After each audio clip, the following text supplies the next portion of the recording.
ठीक है, देखो 1.3 को।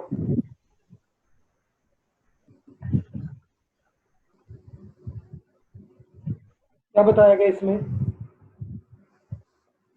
सर मैं बताना है कि जो रेशियो है कि E square by G M E M B dimensionless है। K E square divided by G M E M P, ये डायमेंशनलेस है। इसको मैंने बड़ी डिटेल में एक वीडियो में एक्सप्लेन किया हुआ है। फिलहाल हम अपने सीबीएसई के न्यूमेरिकल के पॉइंट ऑफ व्यू से इसको कर रहे हैं, तो वो तुम देखिए। के किस में आता है? इलेक्ट्रोस्टैटिक्स में। और जी किस में आता है? ग्रेविटेशनल चैप्टर में। ग्रेविटेशन वाले चैप्टर में। Mass of electron, mass of proton, ये भी ग्रेविटेशन का ही टॉपिक है, मास है। तो हम एक काम करते हैं, यस सर। हम एक इलेक्ट्रॉन ले लेते हैं और एक प्रोटॉन ले लेते हैं। पहले मैं इनके बीच में फोर्स इलेक्ट्रोस्टैटिक का कैलकुलेट करता हूं कि charge of electron, charge of proton divided bye इनके बीच का डिस्टेंस है आर, तो इस आर का सही लिखा है। Yes sir. Yes sir. तो charge of electron and charge of proton value wise equal होंगे, E and E, so it becomes E square F E is equal to K E square divided by R square. On the other hand, मैं F gravity find करना चाहूँ, G M one mass electron, M P mass proton divided by R square. ठीक है, इसको इससे yes divide sir. करता हूँ, K E square G M E M. ये जो चीज ऊपर मांगी गई थी वही दिख रही है ना? Yes yes sir. सर। ये value, this constant, this quantity is ratio of two forces, forces hence it is dimensionless. dimensionless। अब आपके पास एक होमवर्क आ गया, के की वैल्यू बोलिए। डायमेंशन निकालनी है। अरे के की वैल्यू बोलो, value 9 into 10 to the power 9। E 1.6 10 to the power 9 minus 19 coulombs। G 6.057 into 10 पर माइनस 11 नहीं 12। 6.7 इंटू 10⁻⁻11 यूनिट्स, यूनिट्स है सही। Mass of electron 9.1 10 to the 10 पर power minus माइनस 10 31। kg। ठीक है, -31। मास प्रोटॉन उतनी है सर। नहीं नहीं, क्या बात कर रहे हो, मास प्रोटॉन अलग होता है यार। सर पता नहीं। 1.7 इंटू 10⁻27। ठीक है, ओके सर। Yes sir. ठीक है, इन सबको यहाँ पुट करना और होमवर्क में इसकी वैल्यू को फाइंड करना, हो जाएगा ये वाला काम। Okay sir. Yes sir. ठीक है, वैसे ये वाली वीडियो भी आपको वहाँ पे नेट पे मिल जाएगी, मैं डाल दूंगा, एक अलग से लिंक किया हुआ है, तो अगर आपको भूल जाए तो दोबारा देख लेना, आज ही करोगे तो भूलिएगा नहीं कुछ। दूसरी बात, अभी अभी तुमने मुझे बताया मास ऑफ इलेक्ट्रॉन कितना बताया, 9.1, into 10 to the power minus 31 kgs। और मास ऑफ प्रोटॉन मैंने कितना बताया, 6.7 into 10 पर 1.67 10 माइनस 27। minus 27 kg। मैं जरा इनको डिवाइड करता हूँ, आपके पास है ना कैलकुलेटर? Yes sir. यस तो सर। ये तो दोनों मिलकर हो गए 10⁻⁴, तो ऊपर बन गया 16700। इसको 9.1 से डिवाइड करो, फटाफट बताओ कितना आता 0.1835। है? नहीं है, क्या बात कर रहे हो?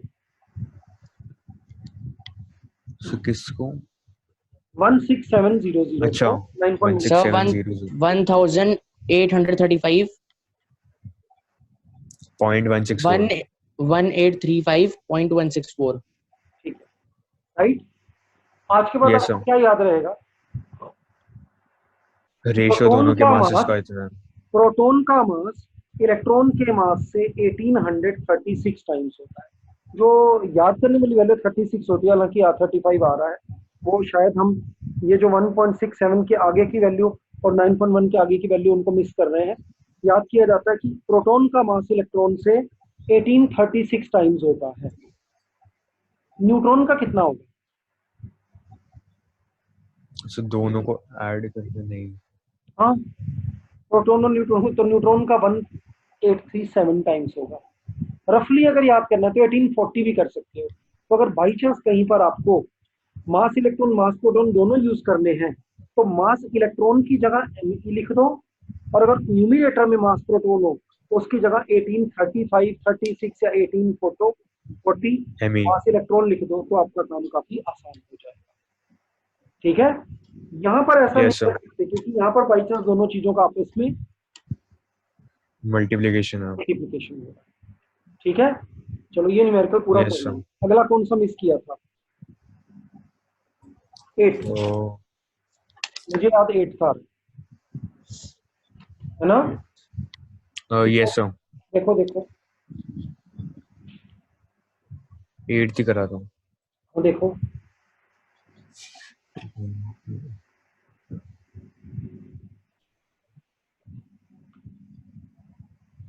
दो चार्जेस हैं, हालांकि ये डायपोल है, पर उनके मिड पॉइंट पर आपको इलेक्ट्रिक फील्ड निकालनी है। पहला चार्ज कितना है मेरे पास? 3n - 3। 3. हमारे कुछ कन्वेंशनली हम इस साइड पर नेगेटिव रखते हैं।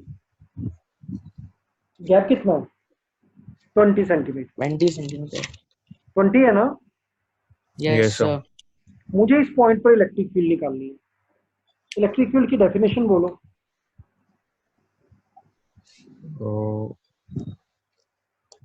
Sir electric field sir force electric experienced by field is a unit force positive experience by unit charge. Positive charge placed at that point. placed at that point. Force experienced by unit positive charge. तो कहने का मतलब अगर मुझे कहीं पे भी electric field find करनी है तो मुझे यहाँ पे पॉजिटिव चार्ज रखना पड़ेगा, इमेजिन करना पड़ेगा। इस पॉजिटिव चार्ज को नेगेटिव अपनी तरफ अट्रैक्ट करेगा, पॉजिटिव अपने से दूर, रिपेल करेगा। Repel. इन दोनों एरोस की डायरेक्शन एक ही तरफ है. एक ही तरफ। इट मींस दोनों की इलेक्ट्रिक फील्ड का रिजल्ट Same direction. ऐड होगा। सेम डायरेक्शन है तो Add होगा. ऐड होगा। तो इसका मतलब है इस मिड पॉइंट O पर इलेक्ट्रिक फील्ड एट O किसी एक की निकालकर 2 से मल्टीप्लाई। Multiply. और इलेक्ट्रिक फील्ड का फार्मूला होता है K Q divided by R square. Q कितना है? 3 माइक्रोकूलम 3. डिवाइडेड बाय R कितना है? 10 सेंटीमीटर। 10. आपको सेंटीमीटर को मीटर में करना होगा।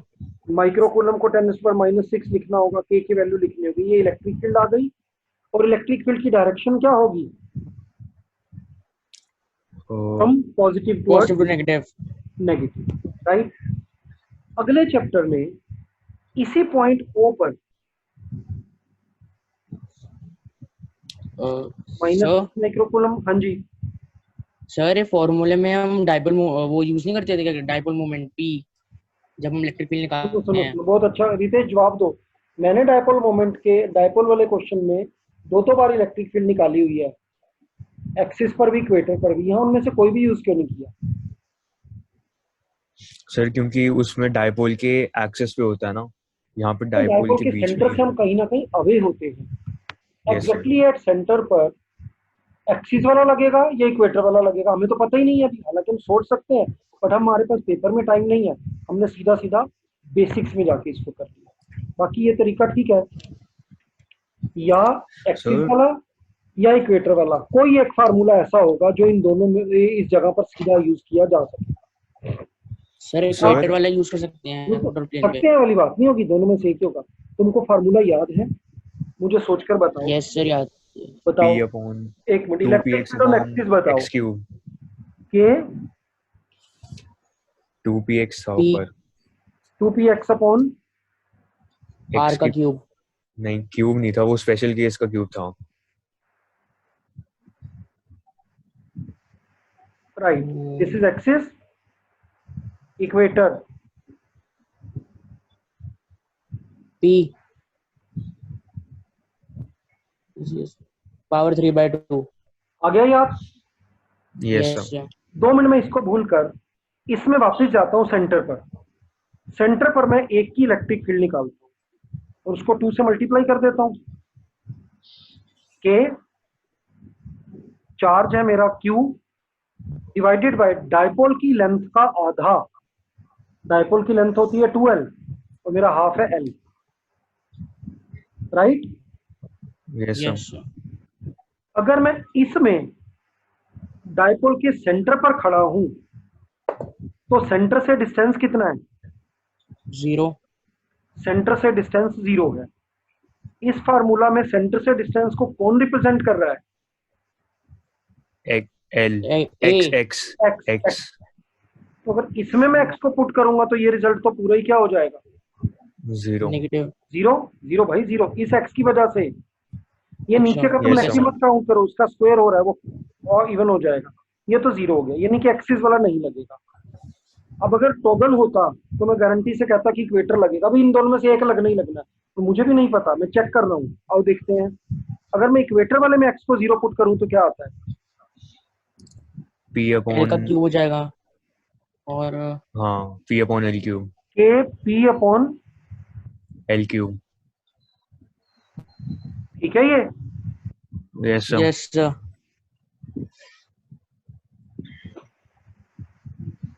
क्या ये दोनों सेम है?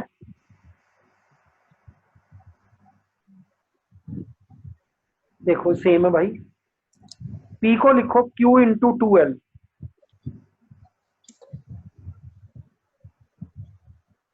हाँ सेम है सर, L कट गया। इसका यस मतलब है अगर तुमने डायरेक्ट करना है तो ये ध्यान रखना, मिड पॉइंट अगर इक्वेटर का हो तो वहां पर किसका फार्मूला वैलिड होता है?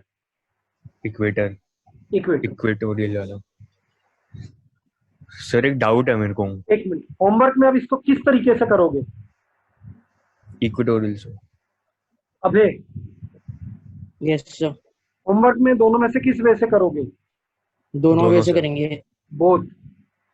और फिर उसके बाद अगला न्यूमेरिकल करने से पहले 1 मिनट रुकोगे और क्या सोचोगे? कि ये दूसरे वे से हो सकता है कि नहीं। नहीं, क्या सोचोगे? हम ये सोचेंगे कि क्या कोई तीसरा तरीका हो सकता है।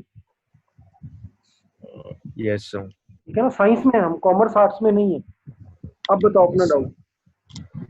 सर हमने उसको 2 से मल्टीप्लाई क्यों करा, वो नेगेटिव। अच्छा हाँ ठीक है, ओके सर। ये नेगेटिव चार्ज था, ये पॉजिटिव यस था। सर। बीच में मैंने एक पॉजिटिव इमेजिन किया था यूनिट, उसको ये पुश करेगा, ये पुल करेगा, both were in same direction, add हो जाएंगे। तो इसलिए बजाय दो दो की अलग अलग कैलकुलेट करने के, करके ऐड करने के, हमने एक कैलकुलेट कर ली और उसका डबल कर। Yes sir.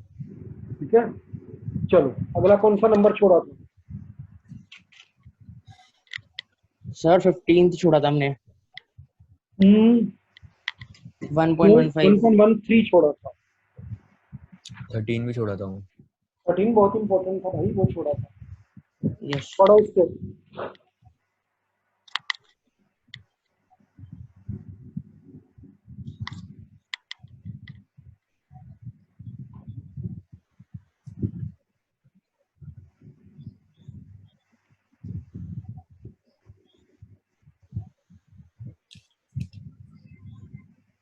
हम इसके लिए बेसिक सा न्यूमेरिकल समझें। मेरे पास एक स्फीयर है, उसके ऊपर है चार्ज Q, दूसरा स्फीयर है उसके ऊपर चार्ज Q, डिस्टेंस है R। इनके बीच में फोर्स कितनी होगी? K F Q1 के। Q2 divided by R, right? Yes sir. Yes अब sir.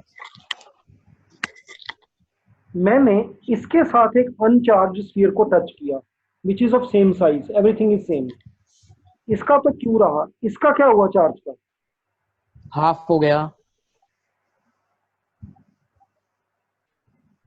Q/2 Q/2। Yes sir. अब मैंने इसको इसके साथ टच करवाया, उसमें Q था, Q/2 था। इसमें Q/2। ये दोनों के अंदर मिक्सिंग होगी और आधा आधा डिवाइड हो जाएगा Q/4 Q/4 ना। Q plus 3 cube, Q/2 is 3Q/2, 2 add cube, Q/2 करेंगे का तो 2 क्यूब, 2 क्यूब, 3। 2 क्यूब। 3Q/4। और इसमें भी। Yes sir 3Q/4। फिर इस तीसरे वाले को मैं दूर ले गया, अब ये दोनों वापस बच गए। अब इन यस दोनों के सर। बीच में नई force K, first charge is Q/2, second charge is 3Q/4 divided by R square. तो मेरी नई एफ डैश आ गई के Q and Q Q square divided bye 3 by 8 multiplied by 3 by 8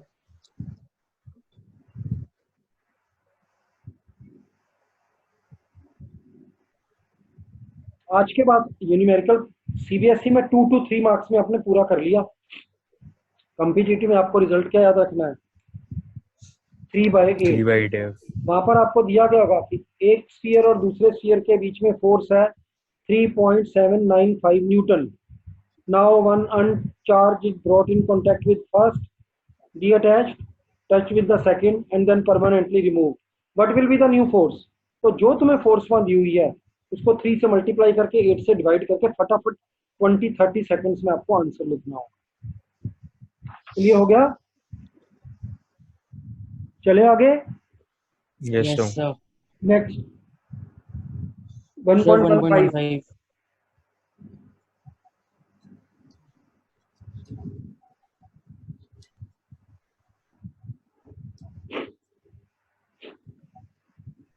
electric field की value 3 into 10 to the power 3 newton पर coulomb. ये I क्या indicate कर रहा है भाई? x एक्सिस के लॉन्ग है। It is along X axis. एक स्क्वायर है 10 सेंटीमीटर साइड का whose plane is parallel to YZ plane। हमारी फील्ड ये है एक्स एक्सिस के पैरेलल वाली, और प्लेन Yes, sir. किसके पैरेलल है? YZ के पैरेलल है। ये मेरा वो प्लेन है। इस प्लेन के साथ इलेक्ट्रिक फील्ड का एंगल कितना है? मतलब कि मैं अगर आपसे पूछूं theta for this electric field and this plane तो कितना होगा? 90 नहीं होगा, 0 होगा क्यों? सर बिकॉज जब 3D पढ़ाई जाएगी तो वहां आपको बताएगा टीचर की प्लेन का कभी भी लाइन के साथ एंगल मेजर नहीं किया जाता। We can do cos theta की जगह साइन का फॉर्मूला लगाकर हम कैलकुलेट कर सकते हैं, but theoretically angle should be always between two lines. तो इसलिए जब भी लाइन और प्लेन आएगा, मैथ्स का 2 यूज है, एक तो कॉमन लाइफ में और एक फिजिक्स केमिस्ट्री में। जब फिजिक्स केमिस्ट्री या साइंस में मैथ्स का यूज होता है तो वहाँ आइडियल कंसेप्ट चलती है। लाइन का प्लेन के साथ एंगल मेजर नहीं होता, वहाँ लाइन का लाइन के साथ होता है, प्लेन के नॉर्मल के साथ होता है। हमारी पूरी फिजिक्स में जब भी ऐसा डायग्राम दिखेगा, एंगल प्लेन के साथ जो दिख रहा होगा वो धोखा होगा। लेना किसके साथ होगा? लाइन के साथ, प्लेन के नॉर्मल के साथ। प्लेन के नॉर्मल के साथ इसका एंगल कितना है? 0 डिग्री। 0। ठीक है ये बात? अब मेरे को Yes, बताओ sir. फ्लक्स Yes, का sir. फार्मूला क्या होता था? Q E by dot ds epsilon naught। E into A into हाँ cos थीटा। याद है ना? E dot A yes sir. 0, ये चीज 1 हो गई। स्क्वायर की साइड्स यानी कि एरिया पता है, इलेक्ट्रिक फील्ड yes पता है, sir इसकी वैल्यू आ गई electric flux flux electric flux. मांग क्या रहा था वो? What is the flux to the same Electric square? What is the flux to the square? हो गया पॉइंट? आप खुद सोचो, इस स्क्वायर को ये लाइंस काट के निकल रही हैं। There are so many lines attached with this square. अगर आप 90 यूज करते और अपना स्टैंडर्ड फार्मूला लगाते तो cos 90 से तुम्हारा रिजल्ट क्या आता भाई?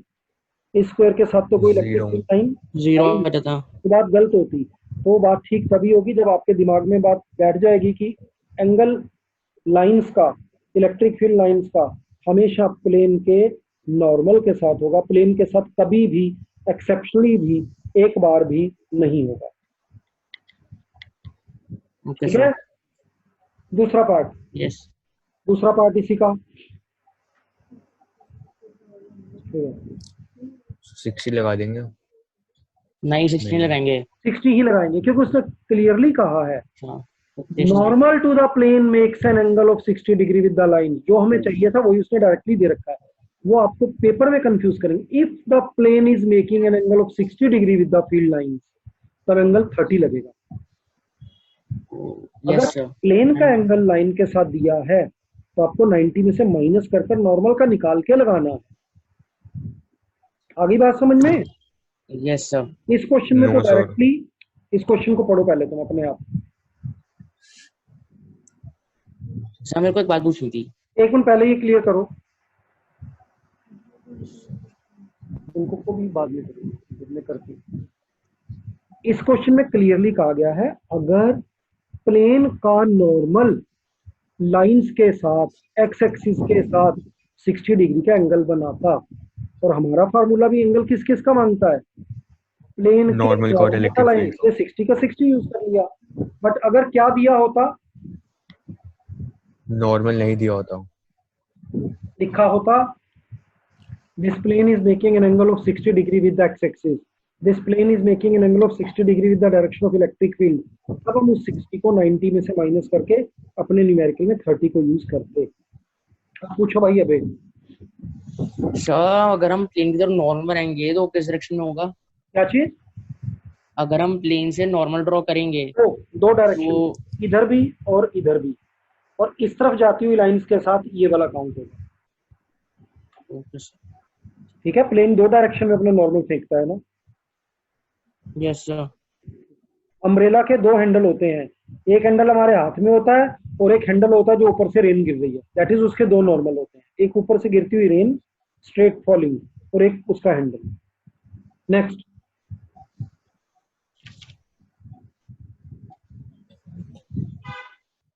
सिक्सटीन,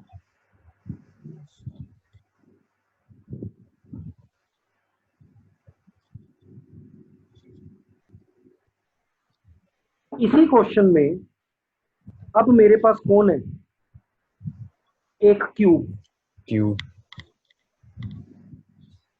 बताओ इस क्यूब के साथ कितना फ्लक्स लिंक्ड होगा, क्वेश्चन यही है। इस क्यूब के फेसेस कोऑर्डिनेट एक्सिस के पैरेलल हैं, कोऑर्डिनेट प्लेन्स के पैरेलल हैं। देखो इस क्वेश्चन को कितने तरीके से हम कर सकते हैं। सबसे पहले तो क्वेश्चन में कहा गया देयर इज ए क्यूब, क्या क्वेश्चन में इस क्यूब के अंदर कोई चार्ज दिया गया है? Charge no no sir. Sir. Gauss Flux जॉकी zero. की स्टेटमेंट बोलो।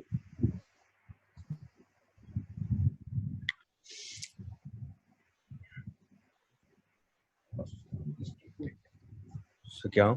गॉस थ्योरम की स्टेटमेंट बोलो। So the total flux enclosed by a charged body is equal to क्या बात कर रहे Q हो? Total flux enclosed, total flux linked with a closed body is equal to Q by epsilon naught times the charge enclosed in that body, the charge enclosed in that closed surface। हमारे इस closed surface के अंदर charge कितना है? 0। 0। तो मेरा flux होगा 0 divided by epsilon not, यानी कि कितना? 0। 0। बिना किसी स्टोरी के हम सीधा सीधा क्लाइमेक्स पे पहुंच गए कि रिजल्ट क्या आ गया जी। अब आओ डिटेल में समझो। ये इलेक्ट्रिक फील्ड लाइंस ऐसे ऐसे जा रही हैं। इस क्यूब के जो चार फेसेस हैं, टॉप वाला, बॉटम वाला, मेरी तरफ वाला और पीछे की तरफ वाला, इनके नॉर्मल्स इलेक्ट्रिक फील्ड लाइन के साथ कितना एंगल बना रहा है? 90 डिग्री तो देखने में 90 नहीं लग रहा, but try to understand 3D diagram में ये एंगल सब 90 है। कॉस 90 0। इसका मतलब है ये चार फेसिस के साथ कोई फ्लक्स लिंक्ड नहीं है। नहीं। बचे कौन? ये वाला और ये वाला। इस फेस का normal 90 degree 0 degree electric field ये है ना भाई, इलेक्ट्रिक फील्ड तो ये आ रही है पीछे से। इस फेस का नॉर्मल 0, इस फेस Yes, का sir. Normal 180 degree. cos 0 1, cos 180 -1। जितना फ्लक्स अच्छा, के साथ लिंक्ड होगा उतना ही फ्लक्स उतना ही उसके साथ होगा। But negative. So total flux will be 0। Minus 0। Something plus that thing plus 0 plus 0 plus 0 plus 0, total result is. ठीक है, यस सर। दो वे से हमने समझा कि इसके साथ लिंक्ड कोई फ्लक्स नहीं होगा। नेक्स्ट न्यूमेरिकल 1.17 पढ़ो।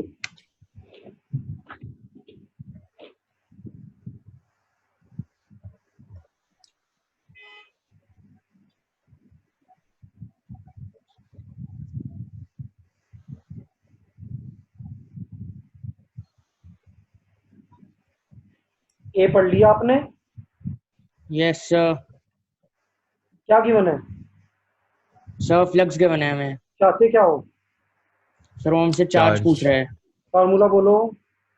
Sir phi equal to q upon epsilon naught. ये हो गया काम। इसमें एक छौंका लगाया था हमने स्पेशली सॉल्व करते समय, वो क्या था,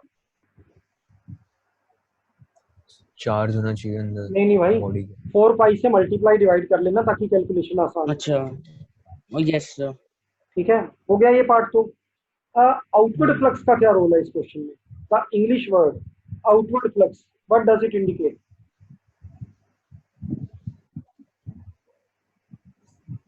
दैट द सर चार्ज क्यों इज बाहर। पॉजिटिव।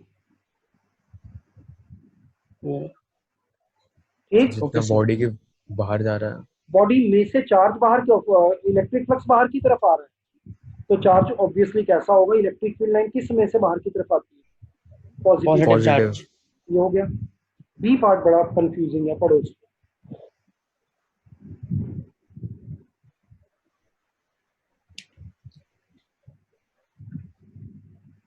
मीनिंग समझाओ। सर वो बोल रहे हैं अगर नेट आउटवर्ड फ्लक्स सरफेस में से जा रहा है, अगर वो जीरो होता तो हमें कंक्लूड कर सकते हैं कि जो चार्ज है कि नहीं है। रीजन तो दोनों बातों के लिए। एक बॉक्स है मेरे पास, मैंने देखा कि इसमें से कुछ भी फ्लक्स बाहर नहीं आ रहा। अब मुझे बताओ कि इसके अंदर चार्ज है या नहीं है। से नहीं है।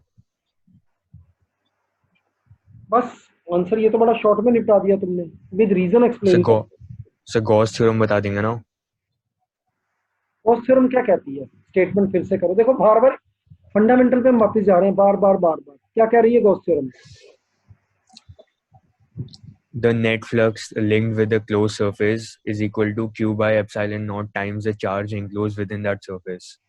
ठीक है, तो क्योंकि नेट फ्लक्स जीरो है तो charge enclosed with in that surface is zero. ठीक है ना, Yes sir. यस। और इसका मतलब ये भी तो हो सकता है उस सरफेस के अंदर दो चार्ज पार्टिकल्स पड़े हों, -7 कूलम एंड +7 कूलम के। Hmm. Yes वो भी तो sir. नेट चार्ज तो जीरो रहेगा, और गॉस थ्योरम ने डील करना है net flux link with net charge. तो हमारा आंसर होगा इसका, पीछे से भी पढ़ लेना बुक के, कि if total flux linked with a closed box is zero, it means net charge inside that box is of course zero, but there may be more than one charge is present, some positive some negative, such that their total sum is zero। बात समझ में आ गई। Yes sir. Yes sir. ये 18 को भी छोड़ो, आगे भागो।